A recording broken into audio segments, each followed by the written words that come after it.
Buenas, buenas! Chegou sexta-feira, dia de podcast. Esse aqui é o 9º episódio da primeira temporada do podcast Opinião Privada. O primeiro e único podcast do Brasil sobre filosofia sem embasamento teórico algum. É a filosofia de bar, de boteco, de balada, de vida, de noite, de madrugada, de astral, de tudo o que você possa pensar. Existe uma filosofia, existe uma história de vida e precisa ser contada. Teve gente que não veio porque acha que eu sou de esquerda, teve gente que não veio porque acha que eu sou de direita, teve gente que não veio porque não acha nada e teve gente que eu não convidei mesmo. E assim a paz reina em todos os reinos, vamos dizer assim. Hoje é o seguinte, hoje é um dia especial. Essa pessoa que tá aqui na minha frente, ela tinha que ter vindo aqui no pré, mas ela embaçou tanto que acabou vindo hoje aí, né, no episódio 9, só pra você ver. Bom, eu tenho a honra, o privilégio, cara, de ter comigo uma pessoa que eu amo muito, muitos anos eu tenho ela na minha vida, e ela vai contar um pouquinho, só um pouquinho, viu? Não é pra contar tudo não, que também, quem quiser que te ache, né? E te procure. Que me procure. É. Bom, ela é de São Paulo, nasceu no Jabaquara, ali no Jardim Aeroporto. Ela é pedagoga, atriz, atuando como paciente simulado, massoterapeuta, terapeuta holística, que é mais legal do que a outra, que é terapeuta integrativa. É melhor holística, é mais bonitinha, mais clássico, né? Você gosta mais do holístico? Eu não, acho que a rapaziada aí, né, do Cosmo acha mais legal o holístico, né? Identifica, né? Acho que é mais barato, mais barato. Diretora artística da Mancha Verde, diretora artística de carnaval? De carnaval, né? E é o seguinte, ela é pós-graduando em psicanálise clínica. Nada mais nada menos que a minha querida Ana Marques, mas pra mim, Ana Regina, minha linda. Aninha, obrigado por você ter vindo. Imagina. Eu e Marcelinho, a gente, cara, tem o prazer e a honra e o privilégio de ter você aqui nesse podcast. Eu te agradeço o convite. Cara, é bacana ter você aqui por vários motivos, né? Você lembra quando você me viu? Lembro. Qual é que foi? Foi no quintal da casa da minha avó, né? As conexões aí. É uma extensão de outro episódio, Isso, quase, né? isso Praticamente, né? Mas foi no quintal da casa da minha avó. Sinta-se muito privilegiado, porque você foi através de um primo. Ele é extremamente familiar, né? Ele vive ali com a família, que é o Marcelo Marcondes. Exatamente, mão. Que a gente chama carinhosamente de mão. Eu lembro bem disso, quando falaram que você era amigo dele, eu falei, ué, trazendo amigos na família, né? Foi ali que eu vi você a primeira vez. Tá, vamos só pra pontualizar, assim, você é prima de quem? Eu sou prima de tanta gente, meu Deus do céu, É muita gente. A Aninha representa a família Marcondes, certo? Vamos dizer assim? Sim. Né? E as sou o outras mesmo caso famílias, do William, né? Não William. tenho Marcondes no sobrenome, mas Isso, pertenço mas é de lá. àquele clã.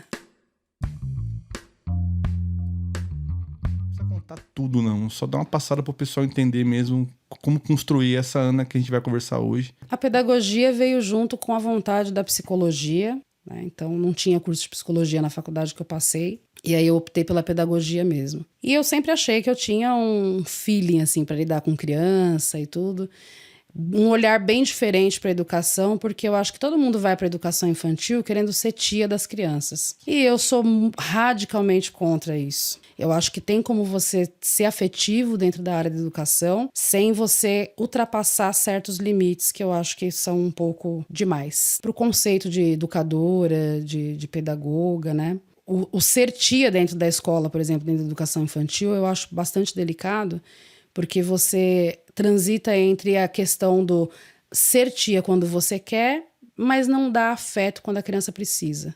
O colo tão recriminado, eu sempre dei. Você, como pai, não escuta isso até hoje? Que as pessoas contestam muito, né? De você ficar com a criança no colo o tempo todo. Então, eu achei, assim, que eu tinha... Das poucas coisas que eu acabo reconhecendo que eu tenho como ponto positivo, que eu tenho uma dificuldade, assim, de falar de mim. Mas isso é uma coisa que eu aprendi a reconhecer ao longo dos anos, né? Eu tenho um olhar muito voltado para o ser humano. Então, eu comecei pela pedagogia e estou hoje como pós-graduando em psicanálise, porque eu gosto de olhar para o ser humano. Depois, qual foi o seu próximo passo? Eu atuei na pedagogia, né, alguns anos. Depois eu conheci o teatro. Aí você migrou? Ou foi, eu migrei, continuei trabalhando paralelo? na educação infantil e fiz o teatro livre, né, o que eles chamam de teatro livre, na Oficina dos Menestréis, que é do Oswaldo Montenegro. Onde está a parte da religião nisso tudo? Da religião? Porque para você caminhar até a terapia teve um rompimento, não teve? Teve alguma coisa que eu lembro, mais ou menos. Sim. Na minha visão, me corrija se eu estiver errado, a terapia tem que ter um pouco de espiritualidade para poder continuar nisso, ou não? É uma coisa técnica? A terapia integrativa, sim, fala bastante. É isso. É que a maioria dos terapeutas integrativos, eles caminharam para essa vertente integrativa na busca de uma resposta para si mesmo. Eu ia chegar lá. Não foi isso o seu caminho? Foi o meu caminho também. Eu não acho que eu escolhi. Eu não tive outra opção naquele momento. Meu último dia como pedagoga, assim, atuando mesmo dentro da área, eu desmaiei dentro da sala de aula. Estava em processo terapêutico também na época, e o psicólogo falava para mim, você tá cansada. A dificuldade em falar não é enorme, então eu vou acumulando funções e fazendo cada vez mais coisas na vida. Eu estava exatamente assim naquele momento, né? Quando eu acordei de novo, o médico falou assim para mim, a gente precisa conversar, você tem um tumor no útero. E eu me mantive muito tranquila naquele momento, porque eu falei, não vou dar show. Eu vou ficar tranquila, porque não vai resolver nada eu fazer nada além disso, do que manter minha calma. Falei, não vou, né, ficar me desesperando com isso, né? Quem cresceu sendo neta da Dona Teresa aprende a cair e falar, foi, passou. Minha avó sempre falava a vida inteira pra gente, corre que eu te empurro, se separar eu te derrubo. Então é isso, a vida faz esse movimento. A escola me mandou embora com o atestado na mão, a diretora alegou que professor que fica doente é muito ruim. E aí eu falei, bom... Bacana ela também. Eu já estava flertando com as terapias ali, paralelamente com a minha função de educadora, né, educação infantil. E aí eu fui iniciada no Reiki por uma mestra na época. E aí na minha iniciação do Reiki, ela me passou uma mensagem, né, falou no dia da minha iniciação do Reiki que eu estava protelando essa tarefa de entrar no universo das terapias, que eu vinha, né, deixando de lado essa minha vocação. Tem gente que fala que é dom, tem gente que fala que é habilidade. Chamado, né? caralho. Chamado, Então, por isso que eu falo que eu não escolhi, eu não tive escolha. Porque aí depois eu fiquei com essa coisa de ter sido mandada embora num momento muito delicado da minha vida, fez com que eu desacreditasse completamente no sistema educacional humano. E aí você largou tudo isso, se recuperou. Eu me recuperei muito rápido, porque o médico falou que em 40 dias eu ia ter que ficar deitada, sem fazer nada, que o resultado da biópsia só ia sair em 30 dias e tudo. Aí a médica que me operou pediu uma biópsia de urgência, o resultado do material retirado de urgência. Em 7 dias eles me chamaram para falar que era benigno. E ela falou, fica mais uns 15 dias deitadinha só, mas a sua recuperação tá ótima. Aí foi atender os outros. Não foi. Aí comecei a fazer essa transição, né? Eu tinha um pouquinho antes me iniciado no candomblé, né? Meio resistente a isso, né? Por quê? Sendo porque que você a minha avó foi da Porque Umbanda a vida inteira, né? Minha avó dizia assim, filha, fica na Umbanda a gente reza e canta, a gente sabe o que a gente tá fazendo. Leva anos e anos para você entender o que você tá fazendo e tudo e tal. Mas aí eu tive uma crise de depressão horrorosa e aí fui essa mãe de santo que me recomendaram, e ela falou pra mim, olha, eu vou fazer a tua feitura de misericórdia, que é uma coisa inédita, assim, né, dentro do universo do candomblé, né? Não que não exista. Eu já ouvi, mas é raro. É raro, né? Ela falou assim, ó, o Iá tá pedindo pra acolher você nesse momento, fazer sua feitura, e você vai receber tudo da casa. Desde a roupa de saída do meu orixá e tudo. Foi tudo doado pela família de santo. Essa história é louca, hein? Foi assim que eu iniciei no candomblé, há 13 anos atrás. Isso te ajudou? Me ajudou bastante. Clareou, abriu os caminhos. Me ajudou bastante. Né? E depois que eu iniciei no candomblé, eu nunca mais tive crise de depressão. Você acha que você se achou? Ou foi mais um lance de, cara, era a hora? Eu acho que foi um lance de sentir dentro do quarto de santo que eu não estava mais sozinha. Quem entra dentro de um quarto de santo descobre que dali pra frente você não tá sozinho nunca mais. Como assim se sentir sozinha, se você tem mãe, se tem família e tudo, não sei o quê, mas é diferente. É diferente. É diferente. Não sou feito de santo, mas eu entendo. É muito diferente. E eu carrego comigo isso o tempo todo, porque eu não tô mais na casa. E se teve uma coisa que eu sempre percebi meu santo vem comigo aonde eu tô. Ele não tá em nenhum ibá. Se eu resolvo que eu vou sair, o meu santo vem comigo. Isso te deu o aparato de você ser terapeuta? Também. Porque não tem como. A sensibilidade, né? Como é que você vai ajudar uma pessoa se você não tá amparada? Sim. Tem essa também. Você acha que isso tem a ver? Faz sentido pra você? Faz sentido, porque eu escuto muita gente, por exemplo, que fala assim, eu não conseguiria trabalhar com isso porque eu sou uma esponja, onde eu entro eu absorvo toda a energia do lugar. Eu acho que eu tenho uma conexão muito boa com as entidades que escolheram trabalhar comigo e eu uso disso sim. Sempre que eu pergunto isso para pessoas que são terapeutas holísticas, eu já passei por algumas, por Algumas várias. Algumas várias. E elas falam, cara, se não fosse isso em relação a... Uma conexão de fé. conexão de fé que elas têm para poder exercer aquela função. E eu já fui em terapeutas que não tinha isso. Parece que não é para ser, entendeu? Parece que é forçada a barra. Então, quando você fala é mais técnico, eu não sei dizer se é não... Porque, pelo menos comigo, não se conectou. E a pergunta que foi de fazer, você vê diferença nisso? As terapeutas holísticas têm que ter alguma coisa de fé amarrada nelas para elas poderem desenvolver e ajudar as pessoas? E juntando com essa pergunta, como é que se faz isso sem isso? Uma terapia holística sem essa parada da fé, da conexão com a pessoa, com alguma coisa, alguma energia? Eu não acho que é impossível a pessoa exercer a terapia sem uma fé. Fica mais difícil, né? Não perde sentido, né? Porque na terapia holística, sim.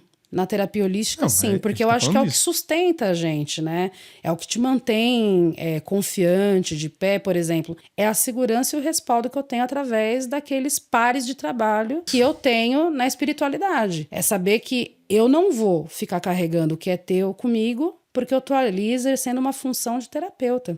Mas para isso eu sozinha não dou conta. Na terapia holística eu tenho plena certeza disso. Às vezes também é a pessoa que vai procurar o terapeuta, ele precisa sentir isso. Talvez no teu caso seja muito claro isso, que você precisa sentir que existe algo a mais além, né, para você sentir conexão, para você criar um vínculo, essas coisas todas. E né? tem todo um estudo. Aí vem um estudo hermético e energético de todas as coisas que, né, para ser uma terapeuta holística, você precisa saber o mínimo do básico necessário. Sim. Que já o holístico vem da palavra holos, que já é punk demais. É grego, né? E que significa olhar para o todo. Então, talvez por isso que as pessoas tenham procurado cada vez mais a terapia holística, porque a terapia holística faz esse trabalho de olhar para você como um conjunto, para tudo. Você não tem partes, você tem que ser um todo.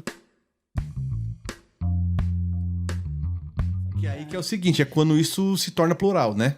É quando você já tem que mexer numas gavetinhas que envolvem outras pessoas. A constelação, eu posso estar falando aqui uma coisa que as pessoas discordem, mas a pessoa chega na constelação porque ela foi levar uma questão dela. Ela levou uma questão dela, entendeu? Algo, principalmente, que já não estava dando conta em várias outras coisas, em outros aspectos, e ela fala, vou tentar a constelação. A minha terapeuta holística me indicou fazer. Maninha, eu não senti nada. Na constelação? Pra mim, não, entre aspas, não resolveu nada. A pessoa, pra trabalhar com isso, ela tem que ter um nível de entendimento pra poder passar pras pessoas o tal do gatilho de autoridade. Eu entendi como é que funciona, né? Uma constelação e tal. Eu entendi pra que serve. A gente podia fazer um podcast uma vez, cada temporada, amplo. Pegar uma com você e a gente ir chavando, porque é muita coisa. Cara, e é muito complexo também. Muito. Cara, é uma coisa que vai além de você e você se conecta e tal. Dentro dessa questão, eu trabalho com terapia floral, eu trabalho constelação, eu trabalho massoterapia, né, voltada para o olhar comportamental e emocional. Então, a massoterapia, para mim, por exemplo, é uma ferramenta muito importante, porque nem todo mundo se identifica com a dinâmica de sentar na frente de um terapeuta e começar a falar. É uma ferramenta. É uma ferramenta. A pessoa que não consegue se abrir, criar um vínculo, falar de si dentro de uma terapia, a massoterapia para mim é uma ferramenta que é muito útil. Porque você põe a mão no corpo dela, ali ela tem um histórico todo de vida. Você fica com aquele registro ali, ele vai ficando denso em alguns lugares do teu corpo. É muito respeitoso e tem que ser muito cuidadoso. Mas tem gente que quer deitar na maca, receber a massagem e não quer saber. Destrava pra mim, solta isso daí. Daqui a pouco eu volto de novo e vamos trabalhar isso aí de novo. Então tem gente que vai ser cliente da massoterapia pro resto da vida. Isso tem a ver com doença psicossomática? Tem, né? Tudo é isso. Tem a ver. É isso, né? Tem a ver com psicossomática, sim. A sua felicidade transmite uma energia, a sua tristeza também. Você nunca entrou num lugar e falou assim, cara, eu tava ótimo. Eu entrei ali, mas eu saí com uma dor de cabeça do caramba, eu não tô conseguindo reverter isso aqui. A energia, você entrou num lugar, sentiu aquela energia e você não precisa ser um super médium pra sentir. A energia tá no ar, você sente, é ali. Eu lembro uma história, cara, que a primeira vez que eu andei de Contregum, Cara, foi foda, porque eu não botava muita fé. Entrei num lugar, velho, e o negócio começou a apertar, mas apertar de uma maneira que aí eu entendi que eu tinha que sair do lugar, cara. Eu saí do lugar, rolou uma treta, mataram um cara dentro do lugar. Mas foi assim, cara, o negócio começou a me pegar mesmo assim, que é aí que eu entendi o que era aquilo. A energia tá aí, né? Sim, a energia tá ali. Tudo começa na energia. Aí, Aninha, vamos chegar onde eu tô querendo chegar, né? Certo. Então, disso tudo, você foi para a psicanálise. A psicanálise, ela é muito mais foda, muito mais hard. Sim, total. Muito mais... Total. Muito A começar que psicanálise é Freud. Já começa por aí. E eu, às vezes, me pergunto como é que eu fui parar na terapia holística. Porque ao mesmo tempo que as pessoas acham que eu sou muito coração e essa coisa toda, eu sou muito racional. Eu sempre fui muito racional com as coisas. Porque, por exemplo, tem coisa que eu bato o olho e falo, não gosto disso. Eu não acho que tem que ser espetáculo pra ser isso daí, não. Eu tenho horror de gente que vai ficar de mediunidade. Eu tô vendo uma pessoa atrás de você, do seu lado, que não sei o que eu falo. Já não gosto. Eu já não gosto dessas coisas, tá usando errado. Então eu sou muito crítica desse tipo de coisa, sabe? Então eu poderia usar de um poder de convencimento de repente e ter o dobro, o triplo de pessoas para atender. Eu não exponho nem as pessoas que eu atendo em rede social. Se ela fizer um elogio ao meu trabalho na rede social, ótimo. Se ela não fizer, eu nunca peço. Eu fico sempre querendo preservar demais a identidade das pessoas e tudo, e eu fico com o pé atrás sempre daquilo que pode parecer muito alegórico. Mas, ó... Muito alegórico, porque eu vejo pessoas na área da mediunidade sendo extremamente apelativo. Caricato, né? Às vezes eu falo, gente... Aí você coloca em dúvida uma questão, aí a pessoa fala, gente que fala assim, vem comigo, vem tratar comigo aqui que você vai ver, você vai dormir com floral e tudo. Eu falo, não promete nada pra ninguém, não. Faz uma chamada no seu Instagram falando que a pessoa vai dormir tratando com floral, você não sabe por que ela não está dormindo. Então, terapia pra mim é um caminho, eu vou caminhar com você, a gente vai tentar entender o teu processo. Fazer o que é chamado na psicanálise de elaboração. Então, eu não sei, às vezes, como é que eu fui parar na terapia holística, porque eu não tenho essa vocação para iludir ninguém. Um ponto de conexão entre uma e outra é o meu olhar mesmo. É o meu olhar atento. É não desviar o meu olhar da pessoa que está na minha frente. Você vai conseguir? Tipo assim, soprar e você não falar? Porque tem dessa, vamos sim. Resumindo tudo aqui, gente, é o soprar e você não falar, né? Porque as conexões de fé, que eu tô tentando dizer pra vocês. Mas eu já faço isso na terapia integrativa, sabe? Ah, Aninha, não tem como. Porque não é todo mundo que senta na minha frente que quer escutar esse sopro. Tudo bem, mas você absorve, cara, aí passa. Não é pra todo mundo que eu falo. Mas de alguma maneira você passa. Na anamnese, tô ali conversando com a pessoa. Tem religião? A pessoa fala, tenho religião. Se ela tem uma abertura espiritualista e eu senti que aquilo contribui de alguma forma, aquela informação contribui de alguma forma para ela, sim. Tem que fazer sentido. Tem que fazer sentido. Tem que fazer sentido. Para você talvez não fizesse o menor sentido você saber que você está na frente de uma terapeuta que tem mediunidade, né, que tem desenvolvimento mediúnico e tudo, e ela não fala nada sobre você. Talvez você esperasse isso dessa terapeuta, você sabendo, né? Mas quando você busca uma terapeuta que você também não sabe, porque eu não saio contando para todo mundo que senta na minha frente, talvez quem vai escutar agora o podcast sabe. Toma. Olha o marketing aí na frente dela. Né? Mas eu não saio sentando na frente de todo mundo dizendo, olha, eu fiz desenvolvimento mediúnico. Mas por que você não faz isso, Ana? Por que eu não faço? Por que você não faz? Porque assim... Presta atenção numa coisa. É o respeito em ouvir a história do outro. Não é respeito. Não tô falando em relação às pessoas. Tô falando em relação a você se divulgar, em você se prestar essa ajuda pra você mesma, entendeu? Por que você não faz isso com você? Por que você não passa numa terapia holística pra você mesmo? Sentar na minha frente, né? Pega você de jeito. Cara, porque é isso que, assim, quando você vê... O que você veio fazer aqui? Veio fazer aqui? Cara, é isso que eu queria que as pessoas soubessem de você. Você é uma terapeuta astral, entendeu? É isso que você é. Então você pode falar o que você quiser pra mim, entendeu? O que é que é, Aninha? Pô, é uma terapeuta astral. Cara, que vai chegar na parte que tá faltando, que é a parte racional. Que eu acho que você teria que ter. Vou contar aqui, mas não sei se eu vou editar ou não. Racional, cara. Ou material? Racional. Sabe por que é racional? Vou te falar porque quando eu fiz essa regressão, Aninha, ela foi me levando assim, cara. Eu lembro que teve uma hora, tá ligado? Eu vou conseguir falar sem chorar. Eu tava com a minha mãe. A gente não tinha grana, tá ligado? A gente não tinha grana e tal. E a minha mãe, a gente não tinha dinheiro mesmo. E a minha mãe ia numa vendinha comprar uma folha sulfite pra cada um e um lápis de cor pra cada um, na rua. O que acontece? Era a nossa, uma vez por semana, cara, ela pegava a gente, comprava isso. Era a nossa festa de ir na vendinha, comprar não é uma...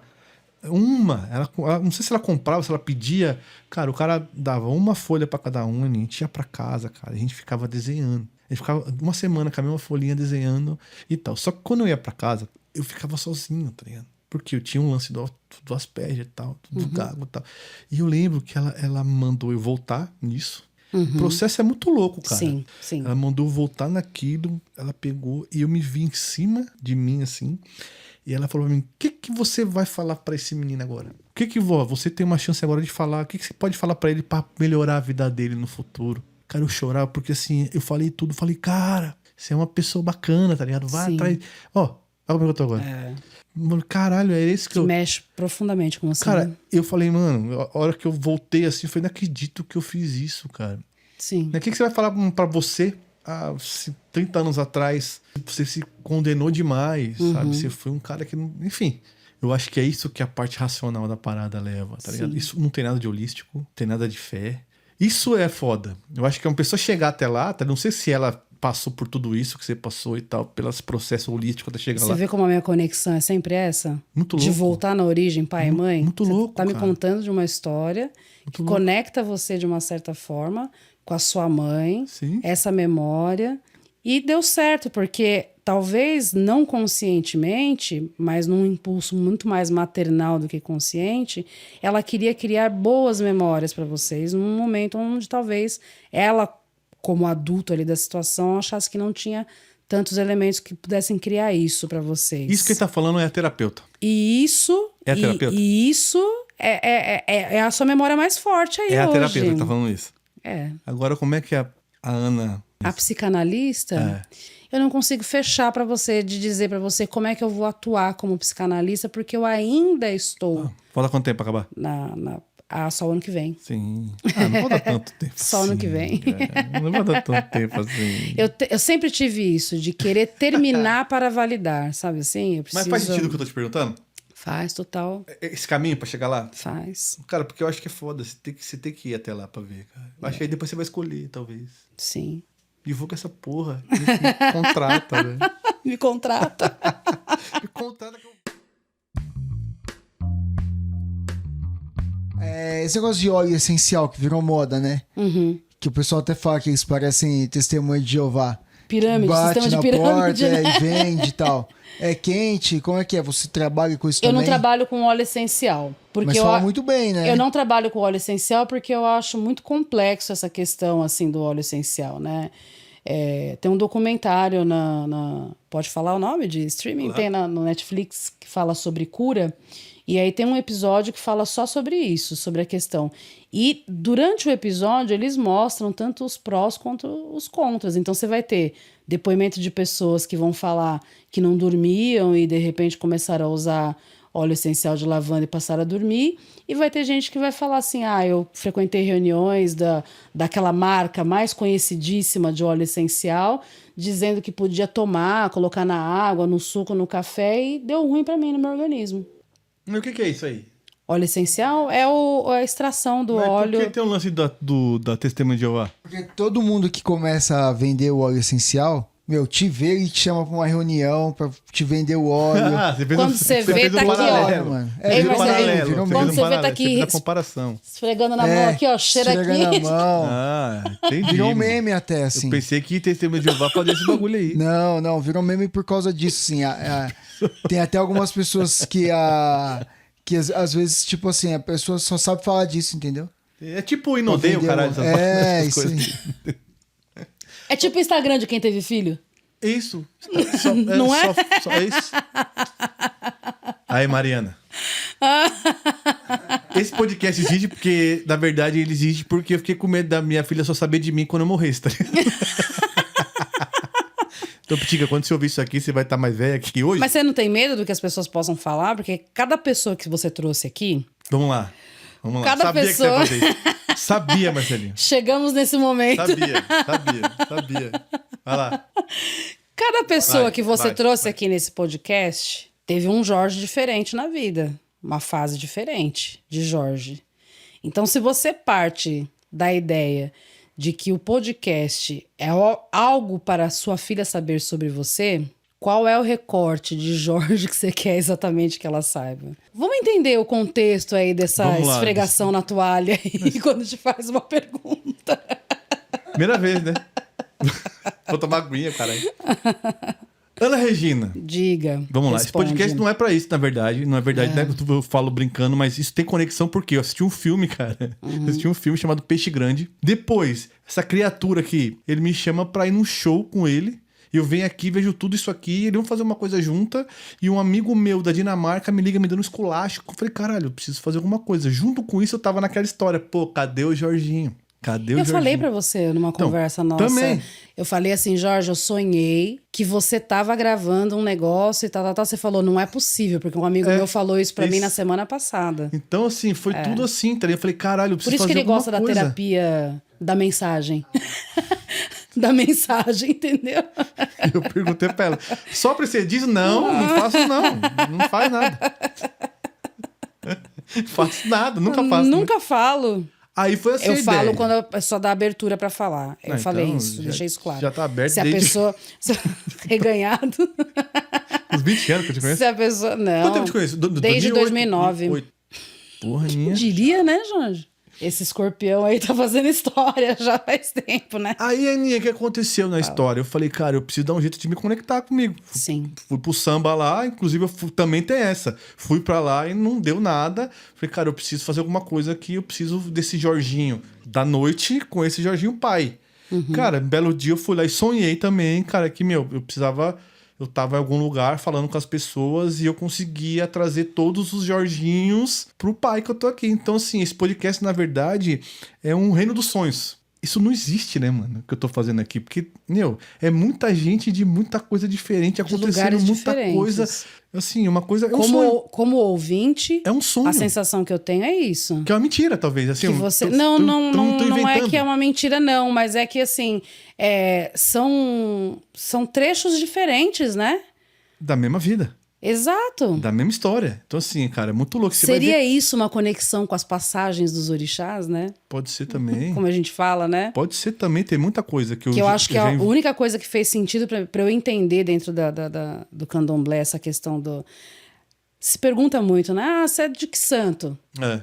Mas de qual qualidade? Isso. Aí eu, mas que raio de qualidade que é isso, gente? É o quê? 20 em Assans? O que é? Isso daí, né? E aí a mãe de santo sentou comigo um dia e falou assim, minha filha, você hoje é Ana Regina.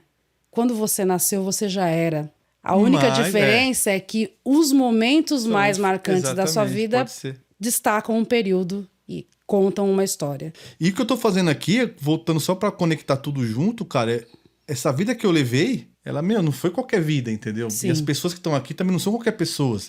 Então, cara, só eu sei disso. Porque eu que conecto todo mundo. Pô, o Marcelinho tá aqui todo dia comigo, ele deve ficar louco, porque uma hora vem um cara, outra hora vem outra, e, cara, aí um conecta com o outro conhece o outro, que conhece o outro. Cara, se você for ver mesmo, tem um filme da Marvel agora, um dos últimos aí, que conta a história do multiverso. Né? E tem lá um lance da linha do multiverso, quando sai um monte de ramificação. A minha vida é aquilo. É uma linha cheia de ramificação que todo mundo se conduz e todo mundo se conecta. Então, mano, eu tenho que mostrar isso. Eu acho que toda a minha vida me levou até aqui de alguma maneira. Eu falar não é legítimo, tá ligado? Sim. Não é legal, porque eu já tenho um livro fazendo isso e não foi do jeito que eu queria.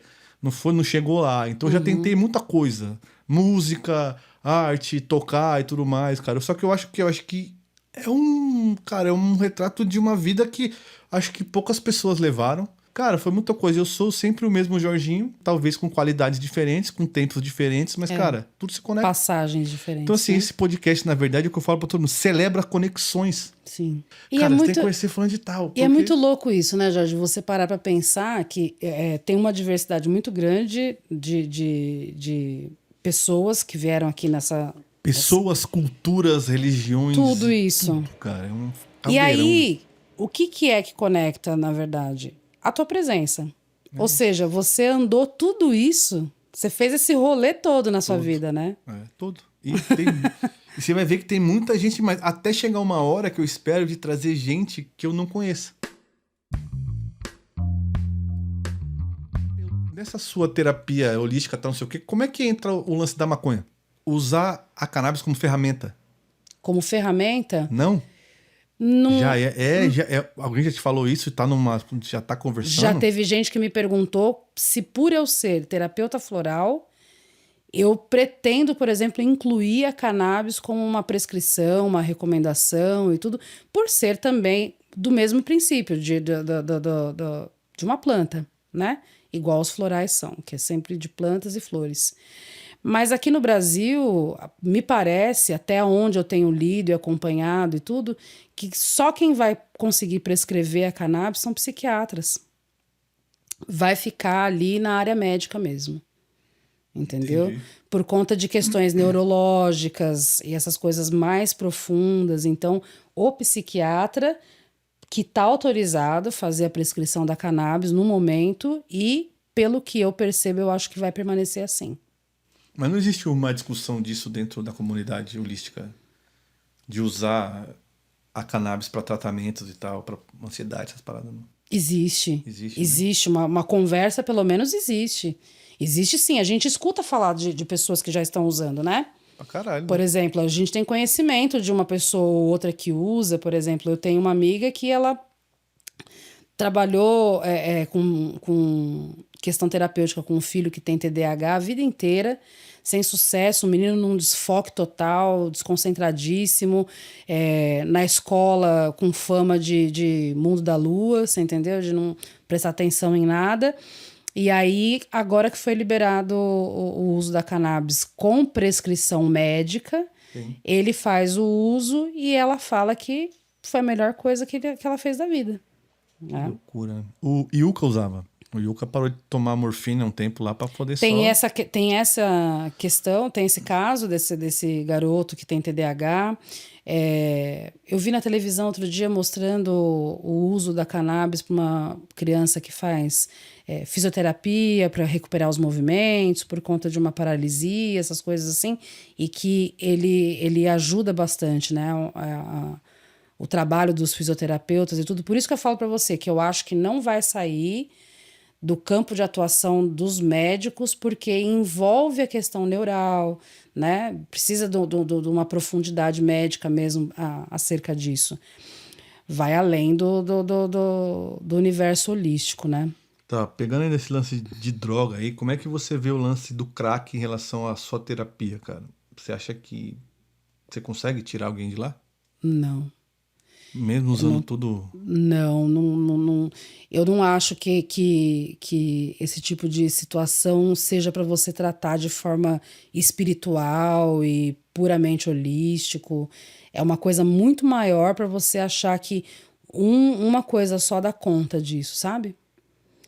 Eu acho que, como terapeuta, eu posso, dentro dos meus conceitos, de tudo que eu conheço, tentar encontrar um argumento.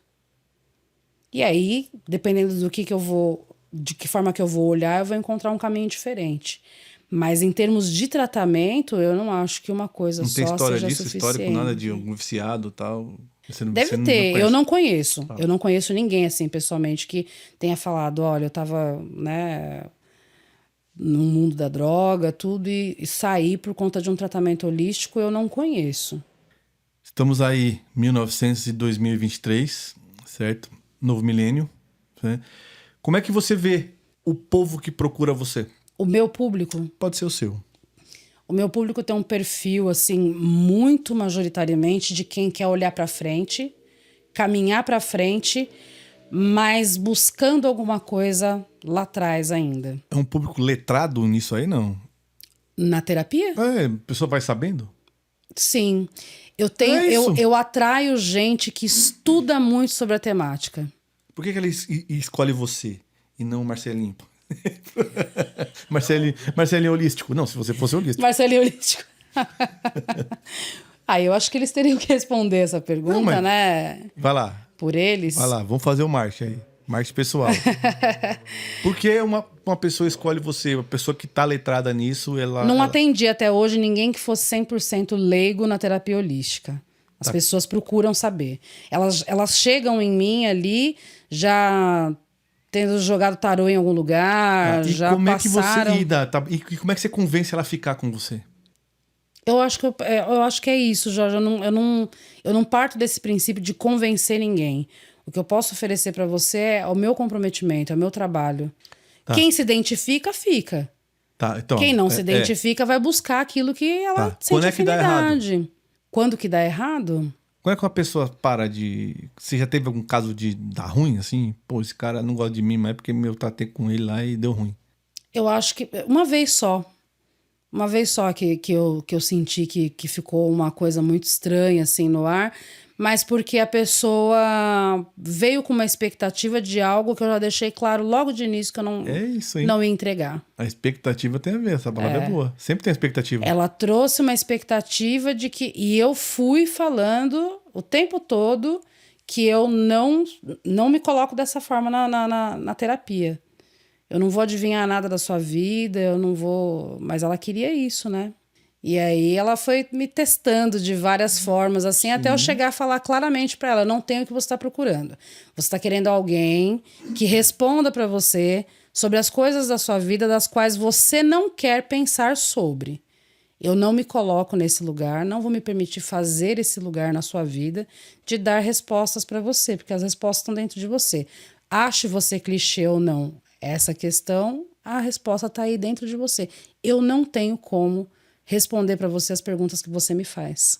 Ou você mergulha num processo comigo e vamos gradativamente construindo um caminho, ou então você pode ir numa cartomante, você pode ligar no numerólogo tal aí que tá fazendo sucesso na rede e tudo. Você atrai aquilo que você busca. Você quer soluções mágicas? Vai atrás de que tá oferecendo mágica. Eu não ofereço soluções mágicas para ninguém.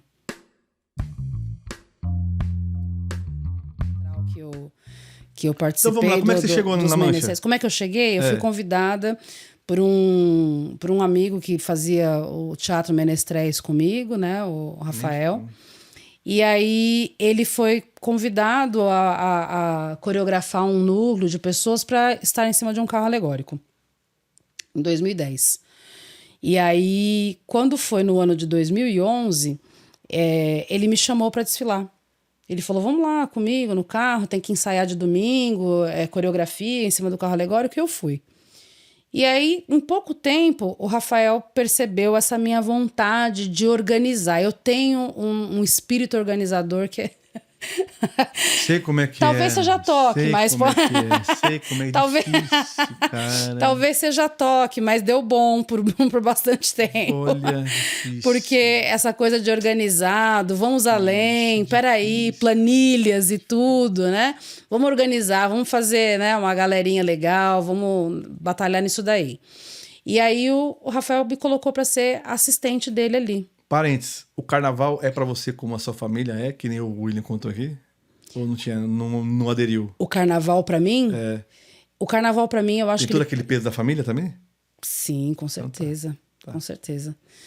E aí eu comecei a organizar ali com ele e pra encurtar, assim, eu comecei a fazer assistência ali pra ele, mas eu sempre queria ir além.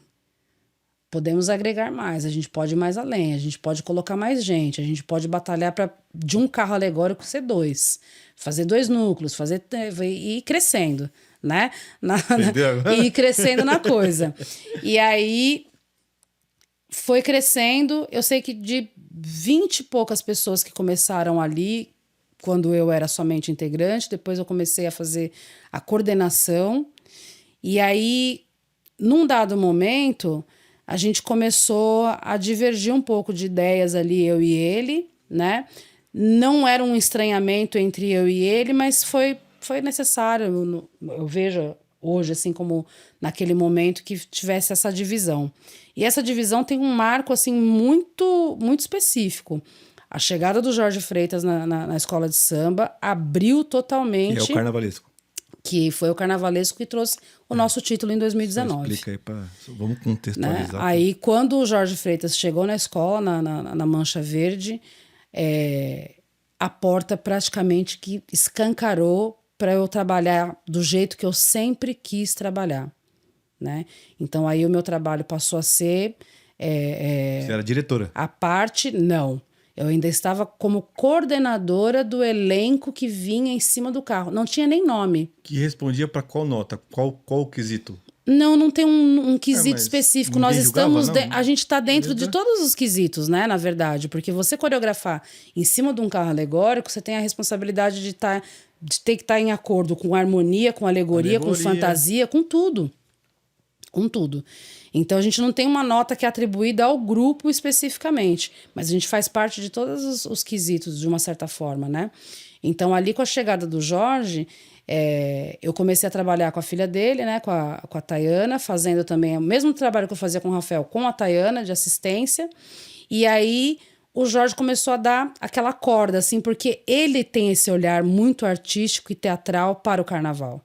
O Jorge parte do princípio que a pessoa que vê a comissão de frente entrando na avenida e o abre-alas tem que entender todo o conceito de espetáculo do carnaval. Eu acho que é isso que tinha que ser mesmo. Ele falava muito isso. Então, quando ele viu aquela minha vontade de colocar o teatro para funcionar em cima do carro, mas em todos os carros e não só em um, ele falou, dá asa para essa garota aqui, ó. É isso. Vamos deixá-la voar. Né? E aí eu fui trabalhando, estruturando um elenco maior e fazendo... Aí eu já comecei a partir de uma coisa de vamos fazer seletiva, tem que ter teste para poder entrar no núcleo, porque lá no início, quando eu era ainda com o Rafael, só gente de teatro e de dança podia participar. E aí eu, com a minha mania de democracia, o que eu falei? Vamos acolher quem quer estar no carro, mas minimamente tem que saber dançar. E aí começou a vir gente da comunidade, né, para cima do carro. Então o trabalho começou a ser visto com outros olhos, né. É difícil você ser mulher dentro de uma escola de samba querendo construir alguma coisa muito maior, né. Não vou dizer para você que é fácil. É difícil. Mas também não vou dizer para você que a minha vida foi um inferno dentro da escola de samba, porque eu tive pessoas que acreditaram no meu trabalho e que me deram essa cartada, principalmente o presidente. Né? Se ele não tivesse acreditado no meu trabalho, tivesse abraçado também, não ia podia acontecer. ter qualquer pessoa falado a respeito de teatro, de espetáculo e de embelezar o carro alegórico, não teria acontecido nada. Então, ele acreditou naquilo também. Com a saída do Jorge, aí ficou aquela coisa, porque aí a gente atingiu uma proporção de espalhar elenco por todos os carros. Funcionou. Ganhou o título em 2019. Sim. Vamos manter isso daí. Então, aí que eu recebi o convite do presidente de passar a integrar a escola de samba como diretora do núcleo que eu batizei como Grupo Coreográfico Cênico da Mancha Verde. Caralho.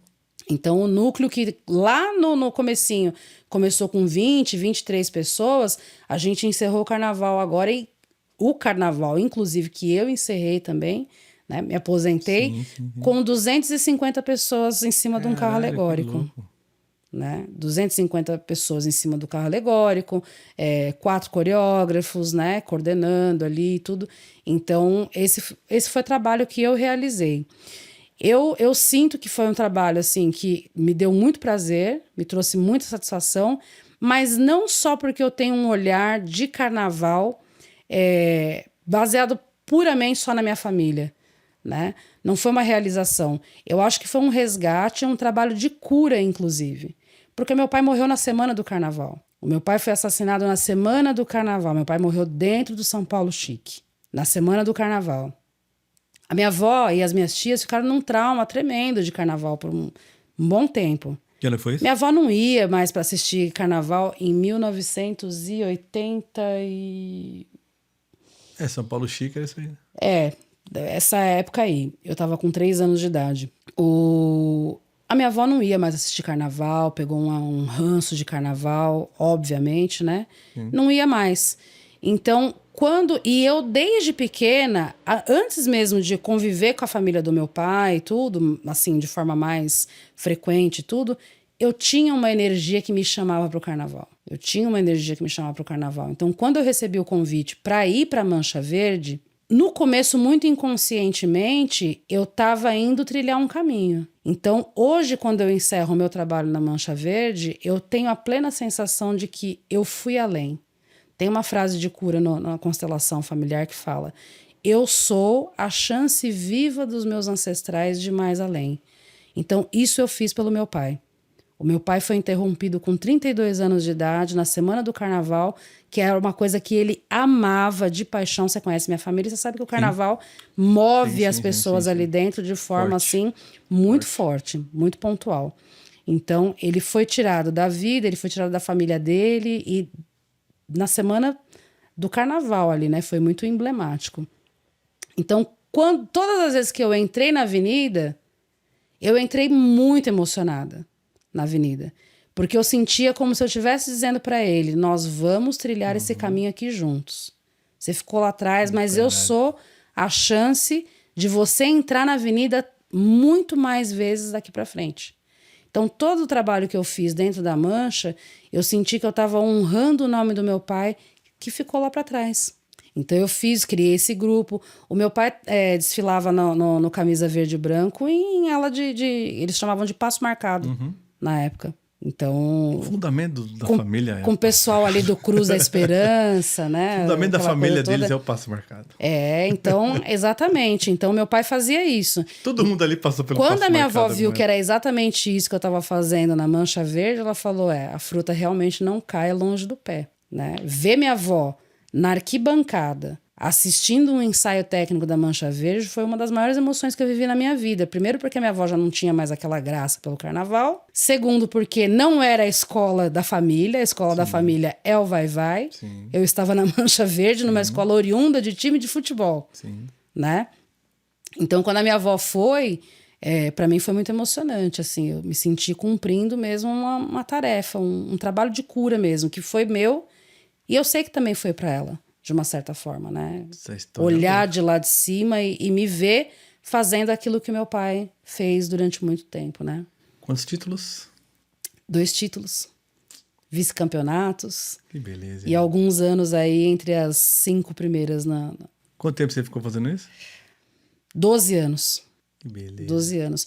E eu tenho uma coisa muito louca, assim, que quando eu vou encerrar alguma coisa na minha vida, em algum momento, quando eu tô olhando para aquilo, eu penso assim: isso aqui é a última vez. Eu sou assim também. Eu tenho essa coisa, assim, sabe? Quando eu subi no palco pela última vez com o musical, eu olhei ali na coxia, eu falei assim: é o último musical que eu tô fazendo. Eu tenho isso. E dali por diante, eu só fui fazendo trabalho de atriz, por exemplo. Hoje eu trabalho como atriz, como paciente simulado. No palco eu não subi mais, desde 2019 que eu não subo mais no palco. Não é uma questão de a gente deve ser igual eu também, não é questão de birra, né? Não é. É uma questão de eu sentir que aquele ciclo tá fechando mesmo e me despeço dele, né? Dizem que eu sou tão intenso que acaba a minha pilha, é verdade. Eu gasto tanto ali, vivi tanto. Eu desci a avenida no dia do desfile da Mancha, agora nesse último carnaval. Eu desci, um dos diretores do carnaval, Serginho Sanzoni, me abraçou, tudo, a gente conversando ali. Aí ele falou pra mim: você tá com um semblante diferente. Eu falei pra ele: porque é meu último carnaval na Mancha. Eu falei: esse é o último desfile que eu tô descendo. Eu não voltei pra desfilar nem no desfile das campeãs. Eu desci no dia do desfile mesmo, e no desfile das campeãs eu não voltei mais. E nem dói nada, não acaba, né? Eu sou muito grata, aprendi demais, né? Foi um aprendizado muito grande. Eu conheci pessoas que eu vou levar pra vida e tudo, mas é um ciclo que encerrou. Cumpri. Dona Ana eu fiz até uma constelação a respeito disso, né? E na minha constelação eu verbalizei isso. Falei em voz alta. Para o meu pai, encerramos por aqui. A gente já viveu bastante dessa magia que é o carnaval. E tá ótimo. Tá ótimo. Aninha, que Jorginho tá aqui na sua frente? Responde pra acabar. Qual é o Jorge que está na minha frente? Que Jorginho está na sua frente agora pra te acabar esse podcast? Eu acho que é o Jorge que vem construindo uma relação de amizade incrível. que eu tenho muito orgulho, muita satisfação no dia a dia aí.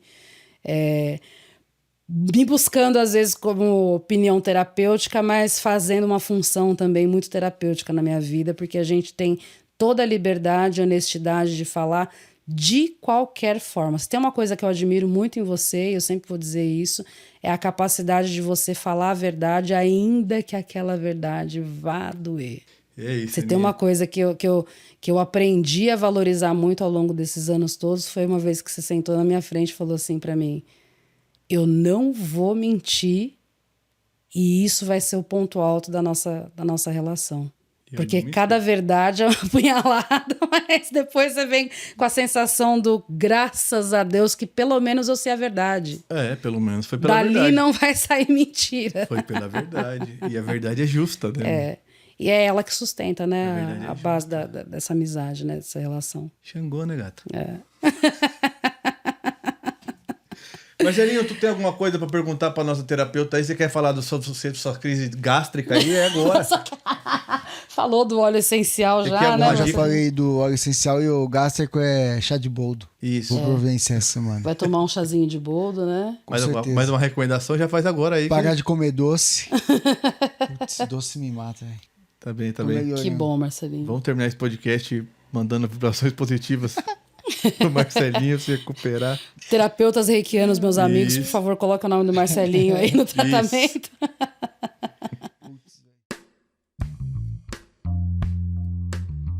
Mas a gente vai voltar de novo quando tiver vídeo e tudo mais. Aí a gente volta, faz um negócio, coloca. Você vai trazer a família toda. Cara, pretendo, hein? Família toda não, mas, cara. Aí é 16 toneladas aqui dentro dessa sala. Alguns cabeça de chave eu vou trazer, cara. Bom, gente, esse aqui foi o nosso 9º episódio da primeira temporada. Essa foi a Ana Marques, né? A terapeuta astral da rapaziada aí. Ela fala que não gosta de falar, mas ela é tudo que vocês ouviram aí, muito mais, gente. A Aninha é, cara, sensacional. Eu só tenho, cara, flores pra jogar por onde você passar, né? A nossa vida, ela é muita história pra gente contar, né, Aninha? Muito. A gente tem muita história pra contar. A nossa vida é muito louca. Altos e baixos, baixos e mais baixos ainda, e mais altos ainda e tudo mais. A gente tava nas horas ruins, nas horas boas. Sim. E é isso que importa, Ana Regina. A gente tá aqui vivo, contando essas histórias para as pessoas e tomara que a gente ajude elas a acharem os caminhos e as conexões delas, e é isso que importa. Aninha, obrigado por você ter vindo aqui. Eu que te agradeço, Jorge. Eu conhecer, eu agradeço aí.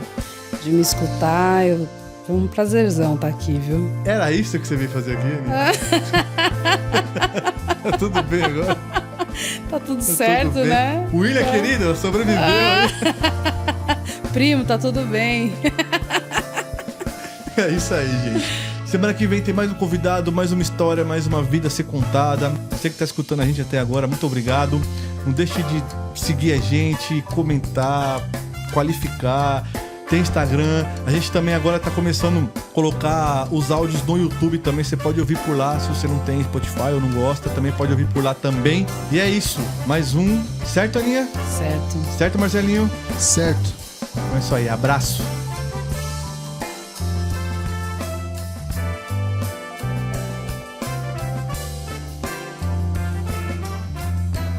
Esse foi mais um Opinião Privada, gravado no TPS Studios na Casa Verde, produção e tratamento de áudio, Marcelinho Castaldi, edição e finalização, Jorge E, concepção da ideia, Jorge E e Márcio Oliveira. Apoio, PPS Produções, Zion Set Marketing e Learn English Right Idiomas.